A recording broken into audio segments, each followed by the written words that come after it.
সব জল্পনা কল্পনার অবসান ঘটিয়ে অবশেষে পদত্যাগ করেছেন বাংলাদেশের 22তম রাষ্ট্রপতি মোহাম্মদ শাহাবুদ্দিন। শারীরিক অসুস্থতা ও অটোনমিক নিউরোপ্যাথির কথা উল্লেখ করে দায়িত্ব থেকে সরে দাঁড়ালেও যেভাবে তিনি সরে দাঁড়িয়েছেন তা নিয়ে দেখা দিয়েছে বেশ কিছু রাজনৈতিক প্রশ্ন। শারীরিক ও মানসিকভাবে অসমর্থ রাষ্ট্রপতিকে সরাতে চিকিৎসাধীন স্পিকারকে তড়িঘড়ি করে ফেরানো হলো কেন? বিমানবন্দরে নেমেও স্পিকারের কিছুই না জানা, তার পরপরে পদত্যাগপত্র পৌঁছানো আর ভারপ্রাপ্ত রাষ্ট্রপতির দায়িত্ব নেওয়া, সব যেন আগে থেকে লেখা কোনো রাজনৈতিক থ্রিলারের স্ক্রিপ্ট। শেখ হাসিনার ফেরার ঘোষণার পর তাকে সরে যেতে হলো ছড়িয়ে পড়া এমন একটি দাবির প্রেক্ষিতে সরকার একটি পক্ষ বলছে শেখ হাসিনার ওই সাক্ষাৎকার প্রকাশের আগেই তাকে সরে যেতে বলা হয়েছিল। আবার রাষ্ট্রপতির পদটা যে কতটা অলংকারিক তা 2007 ও 2024 সালে বোঝা গিয়েছিল। তাহলে কি ওই অলংকারিক পদকে পুঁজি করে যারা ক্ষমতাধর হয়ে ওঠে তাদের উপরই সরকারের নজর? যে লক্ষ্যে মোহাম্মদ শাহাবুদ্দিনকে সরতে হোক না কেন, শেষ পর্যন্ত তিনি কি আওয়ামী লীগ ও বিএনপি দুই পক্ষের কাছে আস্থা হারিয়ে দুকুল হারালেন, নাকি পদত্যাগের পরও আগামী দিনের রাজনীতির গতিপথ বদলে দিতে ব্যবহার হতে পারেন তিনি, ঠিক যেমনটা গত 2 বছর হয়েছিলেন? প্রশ্ন হলো, আসল খেলাটা ঠিক কোথায়? বিস্তারিত জানতে চলুন যাওয়া যাক বিশ্লেষণে।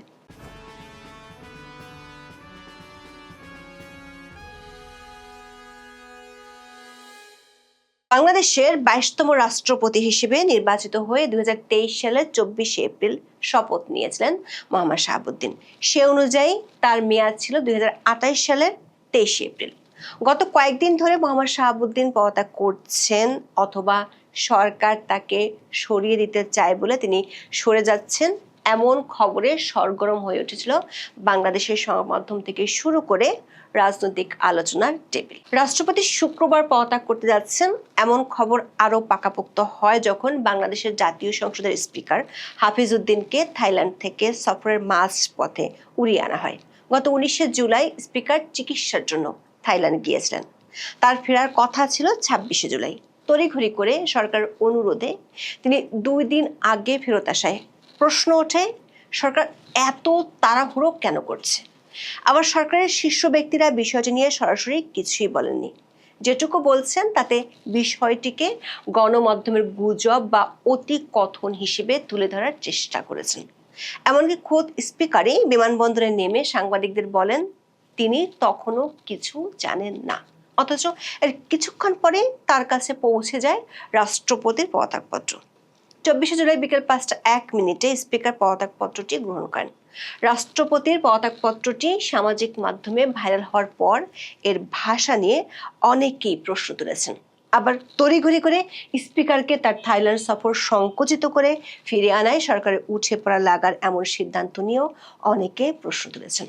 তবে স্পিকার সংবাদ সম্মেলনে এসব প্রশ্ন ও সন্দেহকে একেবারেই উড়িয়ে দিয়েছেন। আবার একটি পক্ষ বলছে বাংলাদেশের সাবেক প্রধানমন্ত্রী শেখ হাসিনা ডিসেম্বরে দেশে ফেরার ঘোষণা দেওয়ার পর সরকার রাষ্ট্রপতিকে সরে যেতে বলেছেন। তবে সরকারের শীর্ষ একটি সূত্র বলছে শেখ হাসিনার ওই সাক্ষাৎকার রয়টার্সে প্রকাশিত হয়েছিল 10 জুলাই। সরকারের শীর্ষ মহল থেকে তারও 1 সপ্তাহ আগে সরে যাওয়ার জন্য রাষ্ট্রপতিকে মানসিক প্রস্তুতি নিতে বলেছিলেন। আবার যদিও তিনি সামরিক বাহিনীর সর্বাধিনায়ক, কিন্তু বাস্তবে বাংলাদেশের রাষ্ট্রপতির ক্ষমতা অলংকারিক। প্রধানমন্ত্রী ও মন্ত্রিসভার হাতেই থাকে সব ক্ষমতা। সরকারের একজন মন্ত্রী নাম প্রকাশ না করার শর্তে বলেছেন, রাষ্ট্রপতির হাতে যদি অনেক ক্ষমতা থাকতো তাহলে 2007 সালে অধ্যাপক ইয়াজউদ্দিন 111 কিংবা 2024 সালে মোহাম্মদ শাহাবুদ্দিন আওয়ামী লীগের পতন ঠেকিয়ে দিতে কি পারত না? কিন্তু দুটো সময় দুজন রাষ্ট্রপতি ছিলেন হাতের। এমনকি বি চৌধুরীর বিরুদ্ধে বিএনপি ষড়যন্ত্রের অভিযোগ করে, কিন্তু সেই বি চৌধুরী কি কিছু করতে পেরেছিলেন? আবার আরেকটি পক্ষ বলছে শেখ হাসিনা ডিসেম্বরে দেশে ফেরার ঘোষণা দিয়েছেন, কিন্তু তার বিরুদ্ধে ফাঁসির দণ্ড দেয়া আছে। তাদের আশঙ্কা রাষ্ট্রপতি এই দণ্ড মওকুফ করে দিতে পারেন। স্বরাষ্ট্র ও আইন মন্ত্রণালয়ের কর্মকর্তারা বলছেন সবশেষ 13 বছর পলাতক থাকার পর ফিরে এসেছেন যুদ্ধাপরাধের দায়ে ফাঁসির দণ্ডে দণ্ডিত জামাত নেতা আবুল কালাম আজাদ। ফিরে এসে তাকে একদিনের জন্য জেলে যেতে হয়নি, এমনকি তিনি জামিনও চাননি। পুরো প্রক্রিয়াটি করেছে তখনকার অন্তর্বর্তী সরকার ও সরকারের স্বরাষ্ট্র মন্ত্রণালয়। মন্ত্রণালয়ের কর্মকর্তারা বলছেন, রাষ্ট্রপতির নির্দেশে দণ্ড স্থগিত করাটা সাংবিধানিকভাবে রাষ্ট্রপতির এখতিয়ার হলেও এখানে রাষ্ট্রপতির কিছুই করার থাকে না সরকারের আদেশ পালন ছাড়া। তাহলে সরকার এতটা তড়িঘড়ি করে স্পিকারকে ফিরিয়ে এনে কেন রাষ্ট্রপতিকে সরিয়ে দিল, যেটিকে আনুষ্ঠানিক ভাষায় পদত্যাগ বলা হচ্ছে, এমন প্রশ্ন তুলেছেন অনেকে। সরকারের দুটি সূত্র থেকে বিষয়টি নিয়ে একই রকম বক্তব্য পাওয়া গেছে। ওই সূত্রগুলো বলছে, রাষ্ট্রপতি মূল বিষয় নয়, বরং ক্ষমতাধর পক্ষগুলো যারা রাষ্ট্রপতির মাধ্যমে ক্ষমতার চর্চা করে বা করতে পারে সেখানেই সরকারের শীর্ষ মহলের নজর। সরকারের পছন্দসই ও পুরোপুরি আজ্ঞাবহ রাষ্ট্রপতি না থাকলে অনেক সময় সেই ক্ষমতাধর গ্রুপকে সরকারে বসে আনা কঠিন না হলেও সময় সাপেক্ষ হয়ে যায়। পরিস্থিতি অনুযায়ী তড়িৎ ব্যবস্থা নেওয়া যায় না, সেই পথটি পরিষ্কার করতে রাষ্ট্রপতিকে সরে যাওয়ার সিদ্ধান্ত সরকার নিয়ে ফেলেছিল। সরকার একজন মন্ত্রী মনে করেন, আওয়ামী লীগের কার্যক্রমের উপর নিষেধাজ্ঞা তোলা ও শেখ হাসিনার ফিরে আসার বিষয়টি শুধু বাংলাদেশের অভ্যন্তরীণ রাজনীতির সাথে সম্পর্কিত নয়, এর সাথে ভূরাজনৈতিক বিষয় জড়িত। ওই মন্ত্রী বলেছেন, ত্রয়োদশ জাতীয় সংসদ নির্বাচন হবে না এমন সংশয়ের মধ্যে ছিল। তখনও ভূরাজনৈতিক পক্ষগুলো একমত না হতে পারায় নির্বাচনটা ঝুলেছিল। এমনকি তারেক রহমানও দেশে ফেরার আগে ফেসবুক পোস্ট দিয়ে বলেছিলেন, তার ফিরে আসাটা তার একক সিদ্ধান্তের উপর নির্ভর করে না। যে কারণে এসব রাজনৈতিক ইস্যুর মোড় ঘুরিয়ে দেওয়ার বিষয়টি বঙ্গভবনে কে থাকলো তার উপর খুব বেশি নির্ভর করে না। দর্শক, স্পিকারের কাছে পাঠানো পদত্যাগপত্রে মোহাম্মদ শাহাবুদ্দিন লিখেছেন, এখনো পর্যন্ত নিষ্ঠা, সততা ও সংবিধানের প্রতি পূর্ণ আনুগত্যের সঙ্গে তিনি দায়িত্ব পালন করেছেন। 5 আগস্টের রাজনৈতিক পট পরিবর্তনের কথা উল্লেখ করে তিনি লেখেন, তৎকালীন সরকারের পতনের পর দেশের শাসনতান্ত্রিক ও সাংবিধানিক সংকট দেখা দেয়। সাংবিধানিক সংকট থেকে উত্তরণের জন্য বাংলাদেশের সংবিধানের 106 নম্বর অনুচ্ছেদে উল্লেখিত ক্ষমতা বলে তিনি রাষ্ট্রপতি হিসেবে বাংলাদেশ সুপ্রিম কোর্টের আপিল বিভাগের মতামত চান।